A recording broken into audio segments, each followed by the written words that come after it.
The first time Brenda called the cops on me, I was watering a 300-year-old oak tree. The second time, I was sipping sweet tea with my cat on my lap. The third time, I was mowing what she thought was my lawn, which turned out to be federal land. I'm 72 years old, retired after 40 years with the National Park Service, and I'd earned the right to do absolutely nothing but watch birds and argue with squirrels if I pleased. But ever since Brenda moved into Maplewood Estates, peace had become an endangered species. My name's Eleanor Vance, though most folks around here call me Ellie. I've lived in the same old colonial house on the edge of this neighborhood for over 30 years. My late husband and I bought it back when the entire back half of the property was just forest.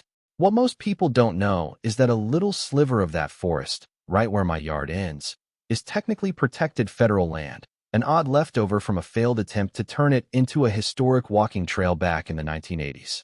It's small, sure, but it's still on the books, which means technically my backyard is also a micro-national park.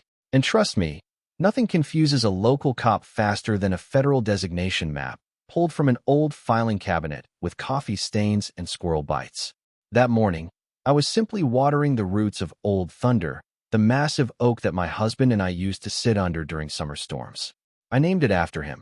He had a voice like rolling thunder and a habit of laughing so hard he'd scare off the crows. My cat, Teddy Roosevelt, perched lazily on the railing, yawning like he hadn't slept through the last 17 hours. Life was quiet, peaceful, until she showed up. Brenda marched down the sidewalk like she owned the street, which, in her mind, she probably did, clipboard in one hand, cell phone in the other, and that signature tight-lipped frown like she was permanently disappointed in the world. She wore a sun visor too big for her head and enough sunscreen to make her glow under moonlight. She stopped at my property line and shouted without even saying hello, "You're violating HOA Code 14.3, unapproved landscaping activity within a shared visual easement." I blinked at her like she was speaking Dolphin. "I'm watering a tree, Brenda. It's not your tree if it's past the property line. This tree's been here longer than you've been alive, which makes it community property," she snapped, like this was a courtroom and she was starring in her own TV show. I didn't argue. I'd learned a long time ago that arguing with people like Brenda was like playing chess with a pigeon. They knock over the pieces, poop on the board, then strut around like they won. So I smiled, turned off the hose, and offered her some tea, sweet with a lemon wedge. She stared at me like I'd just insulted her mother. "I'm calling the police," she said, dialing right there on the sidewalk. "Be sure to tell them it's a federal tree," I said, walking back to my porch. 15 minutes later, Officer Daniels pulled up. Poor guy looked exhausted. He was the kind of young cop who still tried to do everything by the book, which made this situation particularly painful for him. Brenda flagged him down like she was directing traffic. "She's destroying HOA land," Brenda said, voice trembling with righteous fury. "I was watering a tree," I said. "On federal land." He raised an eyebrow. "Federal?" I nodded and handed him the laminated letter I kept in a drawer labeled Brenda Problems. The letter, dated 1983, confirmed that a portion of my backyard was part of the National Land Trust's designated MOPA system. It was an odd legal hiccup, but very real. The moment he finished reading it, his entire expression shifted from confusion to exhausted disbelief. Brenda wasn't having it. That can't be real. Anyone can print a fake letter. I opened the folder and handed him a second document, a notarized map with county and federal stamps. He looked at Brenda. "I can't do anything here," he said, rubbing his temples. Brenda turned bright red, sputtering like a kettle about to explode. "This isn't over," she hissed at me before stomping away, clipboard trembling in her hand. The best part? My neighbor's teenage son caught the whole thing on camera. His video went viral that same night, Brenda screaming about visual easements while the officer stood awkwardly reading a map. The internet crowned her Maplewood Brenda, and someone even edited a bald eagle flying overhead when I handed the cop the documents. A meme was born. I should have been annoyed, but honestly, it was hilarious. I'd lived long enough to know that some people were just built for drama, and Brenda had the engine of a soap opera villain with none of the charm. What surprised me, though, was how the neighborhood reacted. People started waving to me again. One couple brought over cookies and asked if they could have a picnic on the national side of my yard. A little girl left a drawing of a tree with the words, "Thank you, Park Grandma," written in crayon. I kept it on my fridge. But peace didn't last long. Brenda had been embarrassed, and if I knew anything about people like her, it was that public humiliation only made them more dangerous. She was already planning something. I could see it in her eyes when she drove by the next morning, slowing down just enough to glare at me through her tinted window. Brenda had declared war, and unfortunately for her, I'd spent a lifetime working in forests, fending off bears, floods, and once a cult that thought a pine cone was sacred. She had no idea who she was dealing with, and worst of all for her, she didn't know that every step she took toward that oak tree was a step deeper into federal jurisdiction. I didn't have to fight her. Nature would do it for me. Brenda wasn't the kind of woman to let things go. Not after being made a meme. Not after losing to a 72-year-old woman holding a garden hose and a laminated map. Not after the whole internet had watched her argue with a park ranger turned retiree and get legally outmaneuvered by a woman in house slippers. Brenda went silent for 2 days, and in that silence, something brooded. Something petty, vindictive, and meticulously documented on an HOA agenda. On the 3rd day, a flyer appeared on every doorstep in Maplewood Estates. It was formatted like a state emergency bulletin, but reeked of Brenda's perfume and passive aggression. Urgent HOA meeting. New ordinances to preserve neighborhood harmony. Tucked underneath the dramatic title were words like visual integrity, unregulated activity, and restoring communal standards. I laughed so hard reading it that my bird, Ranger Rick, started mimicking me. Then he added his own flair by squawking, "No outdoor fun," every time I passed by. At the meeting, which he insisted be held in the community clubhouse with folding chairs arranged like a courtroom, Brenda stood at the front like a prosecutor ready to convict. She wore a cream blazer, her hair freshly trimmed into a bob sharp enough to slice cheese, and a look on her face like she'd already won. "We have observed a concerning pattern of behavior," she announced, clicking through a PowerPoint presentation. "Unsupervised yard activity, unauthorized social gatherings, wildlife encouragement." That last one got a chuckle from somewhere in the back. She ignored it. "To ensure safety and order, I propose a new ordinance. No outdoor activity within 10 feet of any property boundary without prior HOA approval." The room went silent. A few people blinked in confusion. Someone whispered, "Wait, what about mowing?" Brenda raised her voice before anyone could form a sentence. "This is to prevent misuse of shared sight lines and unauthorized use of common property. It's for everyone's protection." She turned and looked directly at me. I didn't blink. The vote passed, barely. I could see the fear in some of their eyes, not of me, but of Brenda. She was relentless and had a way of turning minor noncompliance into scandalous drama. A few folks looked at me apologetically, like they knew this was nonsense, but didn't want to be her next target. The next morning, I received a violation notice taped to my door. In bold letters, it read, "Unauthorized bird watching activity. Violation of Ordinance 24.1. Visual disturbance to neighboring properties." I laughed so hard I spilled tea on Teddy Roosevelt, who hissed and jumped onto the window ledge. Ranger Rick screamed, "Violation." I framed the violation and hung it in my kitchen. It was the first of many. Rather than back down, I decided to respond the way I knew best, with community. I invited a few neighbors for what I called the backyard bird-watching picnic. I laid out blankets, brought fresh peach tea, made cucumber sandwiches, and gave Ranger Rick a tiny ranger hat.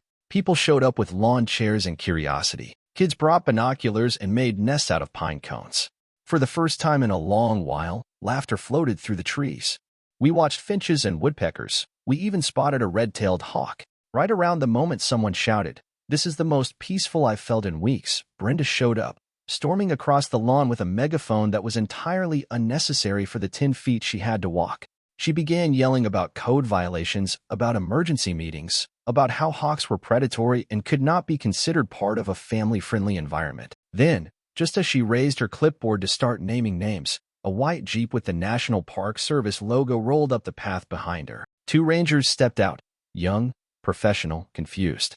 I'd called in a routine inspection, something I was still entitled to as a registered steward of the micropark. They walked up, looked around, and nodded approvingly. One of them, Ranger Diaz, approached Brenda and said calmly, "Ma'am, you're currently standing on federally protected land. We'd appreciate it if you didn't disturb the local habitat."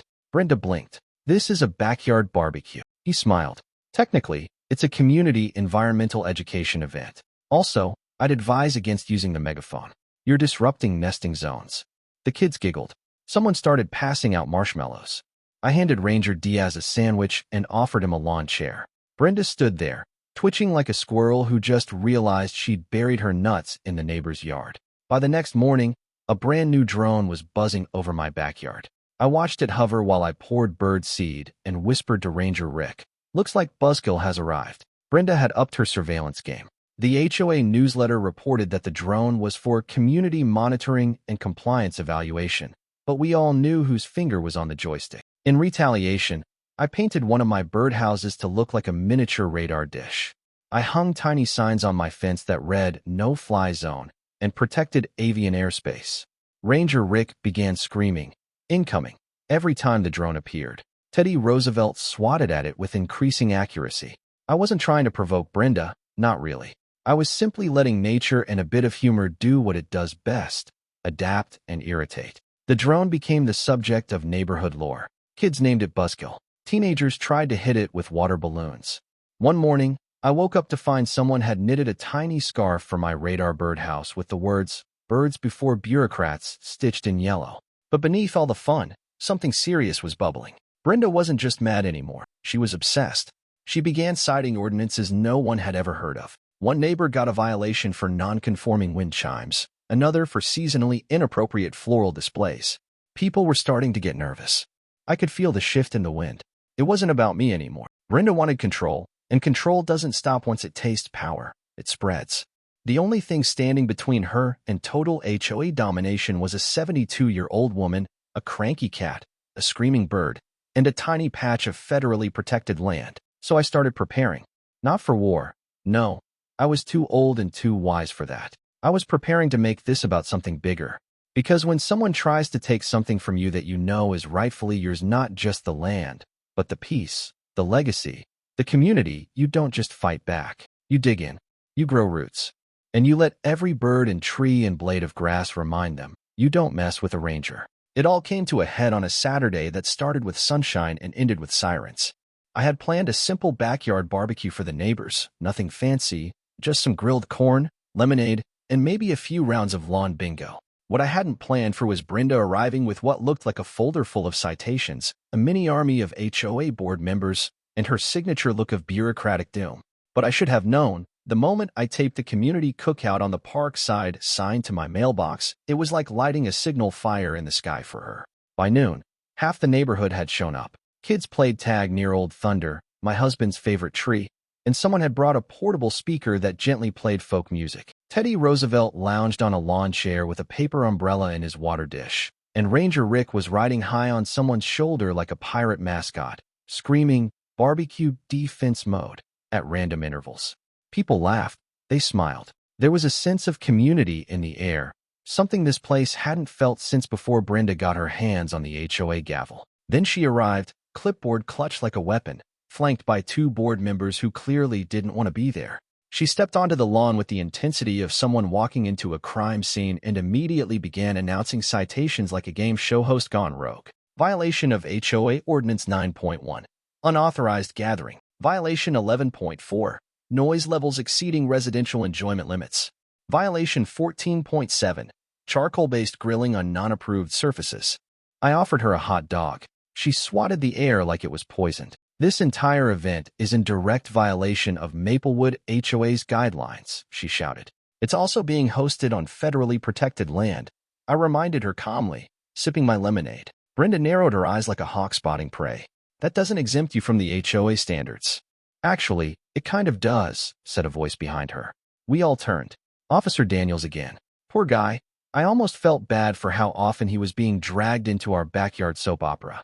He stood next to his cruiser, holding a printout I recognized, my federal land designation, updated and confirmed last month. I'd invited him preemptively, knowing Brenda's ability to summon law enforcement was as reflexive as blinking. "Unless y'all are grilling bald eagles," he added. "I don't see any crimes here." Brenda turned red. Not sunburn red, rage red, that particular shade where her ears nearly matched the Solo cups on the table. Then she did something no one expected. She took out her phone and called 911. Now, here's the thing about calling emergency services: because your neighbor is grilling corn within proximity to a hawk's nesting tree, it doesn't go over well. Within 10 minutes, 2 more officers showed up, along with a ranger from the National Park Service and, oddly, a local reporter who'd been tipped off anonymously about a land dispute between a federal steward and a suburban tyrant. The reporter wore sunglasses and carried a handheld camera. She was young, sharp, and had clearly done her homework. The moment she saw me, she lit up. "You're Eleanor Vance?" she asked. "Retired ranger, right? You worked Yellowstone in the 80s?" I nodded, a little surprised. "That's me." Brenda, realizing this had turned into a PR disaster, tried to interrupt. "This is a private neighborhood, and we do not give permission to film." The reporter didn't even look at her. She gestured to the kids playing near Old Thunder. "You realize this is federally protected land? Public access laws apply." Brenda looked like she'd swallowed a lemon. Meanwhile, the ranger from the Park Service, a tall guy named Neil with a beard that could house a family of chipmunks, walked the perimeter with a clipboard of his own. He took notes, complimented the grilled veggies, and even asked if Ranger Rick could be the face of their next public awareness campaign. I told him Rick only worked for peanuts and public applause. Then, as the party resumed and Brenda stood fuming in the corner, something truly magical happened. The kids, on their own, with no prompting, started to chant. It was silly, innocent, and somehow perfectly timed. "Save the tree. Save the tree. Brenda, go and let us be." Parents tried to hush them, but it was too late. The chant caught on. Adults smiled. Even Officer Daniels tried not to laugh. Brenda turned to leave, her face frozen in that tight, practiced smile she wore when she couldn't scream but still wanted to destroy something. She stepped off the lawn and back onto the sidewalk like it was enemy territory. But the damage was done, and this time, she didn't just look angry. She looked scared. Not of me, of irrelevance, of losing the power she clung to like a lifeline. That cookout hadn't just been a gathering. It was a rebellion, peaceful, joyous, and legal. It was proof that the community didn't need Brenda to function. It needed relief from her. Later that night, I found an envelope taped to my door. Inside was another HOA violation. This one said, "Unregistered singing." I laughed so hard I nearly dropped my tea. Then I added it to the wall of shame, right next to unauthorized sitting and improper wind direction of garden decorations. The next day, my neighbor Cheryl texted me. She said the HOA had called an emergency board meeting. Rumor was, Brenda was proposing an ordinance to classify my entire backyard as a disruptive wildlife sanctuary. She was escalating, but so was I. Because this wasn't just about a barbecue or bird watching anymore. It was about control, about a woman who didn't understand that sometimes the best communities grow not by tightening rules, but by letting things be. Like trees, like people, like 72-year-old women who just wanted to enjoy their tea in peace without getting written up for watering an oak. But what Brenda didn't know, what she never could have guessed, was that I had friends in high places. And one of them had just called me back, a congressman, the very same one whose golden retriever I rescued during a forest fire back in 1996. He remembered me. He also happened to be up for re-election and very, very interested in helping a beloved retired ranger deal with an overzealous HOA. The storm was coming, but I'd faced worse in the wild. Bears, floods, politicians. Brenda? She was just loud. Nature, on the other hand, was patient, and it always had the final say. The truth is, I never wanted to be the face of a rebellion. I just wanted to enjoy my golden years with a glass of sweet tea in one hand and a pair of binoculars in the other. But some people, like Brenda, confuse peace for weakness. She couldn't understand that the strongest roots grow quietly, that some of us fight not with fists or fury, but with memory, legacy, and a whole lot of patience. The day after the barbecue debacle, I found her in my front yard again, not shouting this time, but smirking. She handed me a thick packet of documents, neatly stapled, legal-looking, and smug. Per HOA regulation and municipal code, I've submitted a boundary clarification request to the county, she said, voice sweet as spoiled syrup. Once approved, that little patch of yours will be reclassified as residential easement land. I stared at her, heart slowing in that strange way it does when someone tries to erase a piece of your soul with paperwork. I didn't say a word. I simply took the packet and walked back inside, where I set it down on the kitchen table and sat staring at it for a long time. Teddy Roosevelt curled up at my feet. Ranger Rick hopped onto the windowsill and tilted his head, sensing the mood shift. I could feel something deeper than anger stirring in me. It wasn't about land anymore. It was about history. That night, I went up into the attic and opened an old cedar trunk that hadn't been touched in years. Inside were my husband's ranger journals, brittle with time, but still carrying his crisp handwriting. I flipped through pages of observations, drawings, maps. He'd spent years tracking and cataloging the flora and fauna of this land back when we first discovered it was part of a forgotten preservation project. I found the entry from the day we discovered the oak we called Old Thunder. The entry was dated July 12, 1981. Discovered ancient white oak at base of slope, likely 250-plus years old. Carved initials. This is home. Tucked behind that page was a photograph. Us, young and smiling, sitting beneath the tree with a thermos and a pair of walking sticks. I cried for the first time in a long time, not because I was afraid of losing the land, but because I missed him, missed the way he used to say that nature always has a way of preserving what matters, even when people forget. Brenda didn't know what she was trying to take. She thought it was a yard, but it was so much more. The next morning, I visited City Hall. I walked in with that photo, the journal, and every notarized document I had. The clerk at the counter looked skeptical until I laid out my case. Timeline, photos, ranger verification, and yes, a very old letter of designation that even had a coffee ring from the Reagan era. She promised to flag the request for special review, but I wasn't taking chances. I called in a favor from an old friend, retired like me but still connected in the legal world. He said he'd take a look and, if necessary, bring it up with the congressman himself. I smiled and told him to wear his ranger hat to the hearing, just for fun. Meanwhile, Brenda had begun a campaign of silent siege. She didn't yell anymore. She didn't need to. She'd weaponized the bylaws. One of my neighbors got fined for using string lights before December. Another received a citation for having overly animated garden gnomes. The atmosphere had shifted. People whispered. They looked over their shoulders when setting out lawn chairs. It was like living in a gated community ruled by a dictator with a flowered clipboard. Then came the emergency HOA meeting. I hadn't been planning to attend. I figured it would just be more posturing.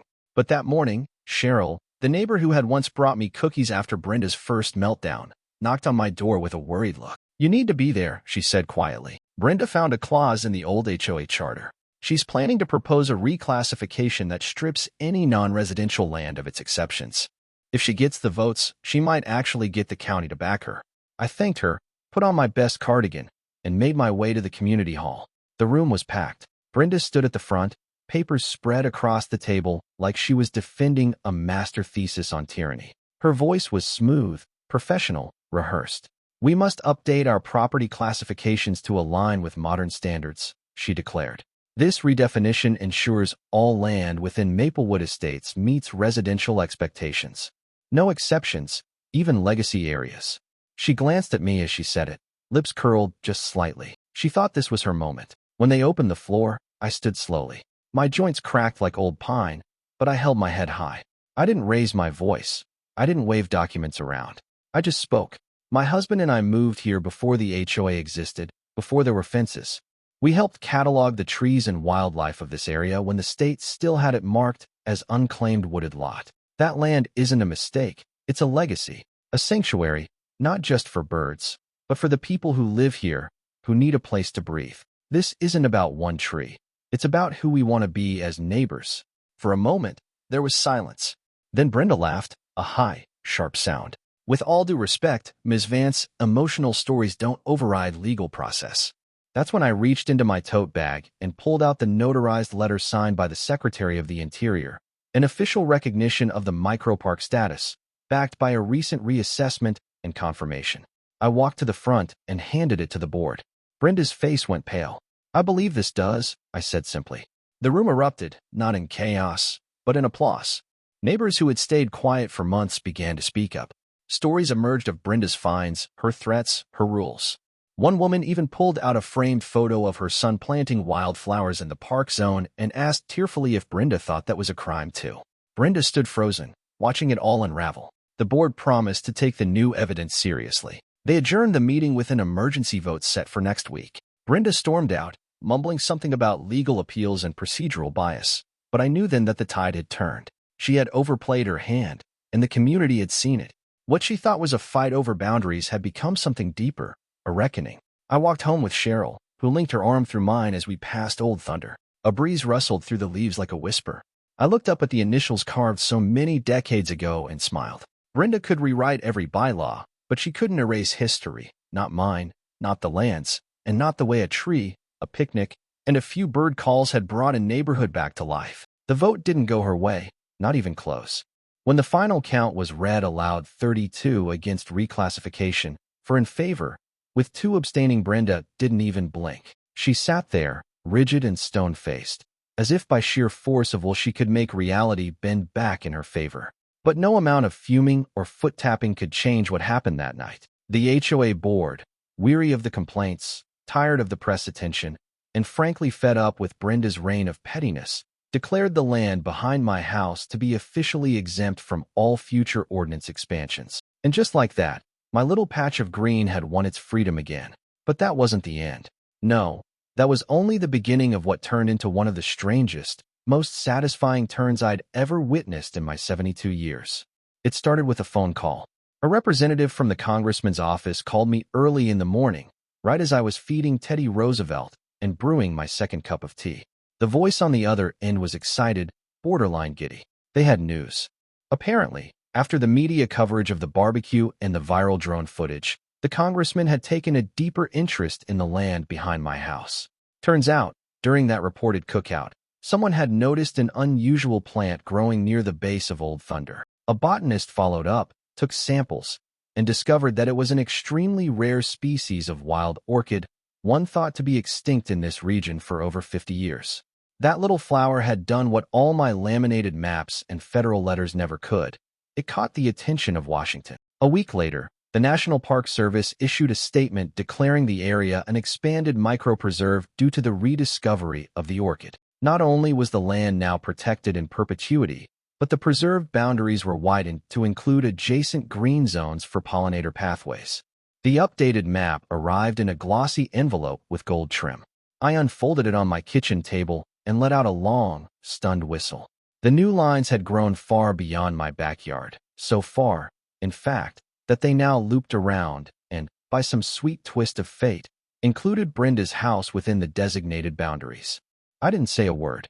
I just sat there sipping my tea while Ranger Rick mimicked the sound of a bugle and Teddy Roosevelt purred like he knew the weight of the universe had just shifted in our favor. The next HOA meeting was something to behold. Brenda, still technically the HOA president, tried to spin the news as a disaster. She called it a federal overreach and a threat to property values. But no one was listening, not anymore. People were too busy talking about the new park signs being installed, the potential grant money coming for conservation programs, and the possibility of guided nature walks for kids. Suddenly, my quiet backyard had become the crown jewel of Maplewood Estates, and everyone wanted in on the piece it represented. Brenda's desperation grew by the day. She tried to organize a petition to challenge the preserve status. It failed. She tried to rally her remaining board allies to file a lawsuit. They declined. The final straw came when the Park Service, in their infinite wisdom and wicked sense of irony, offered her a chance to remain involved with the land in an official capacity, as a volunteer. Her duties would include litter pickup, public outreach, and habitat maintenance. To everyone's surprise, she accepted. Maybe it was the last scrap of control she thought she had left. Maybe it was her attempt to save face. Either way, on a warm Saturday morning, the neighborhood watched from their porches as Brenda walked the perimeter of the park in a neon orange vest, holding a trash grabber and a bucket. She didn't look at anyone, just kept her eyes forward, picking up candy wrappers and fallen leaves like her life depended on it. I walked past her with Ranger Rick on my shoulder. He squawked a cheerful cleanup crew and flapped his wings. She winced, but said nothing. That was enough for me. In the weeks that followed, the preserve became a sanctuary in every sense of the word. Kids came to play, teenagers helped plant wildflowers, and retired neighbors joined me for early morning bird watching. The HOA became quieter, more reasonable. Without Brenda at the helm of every decision, things just relaxed. The board focused on real issues like street maintenance and safety lighting instead of issuing violations for flower colors or lawn ornament placement. One evening, Cheryl and I sat beneath Old Thunder, sipping iced tea while fireflies blinked in the grass. "You know," she said, "I think you changed this place." I smiled.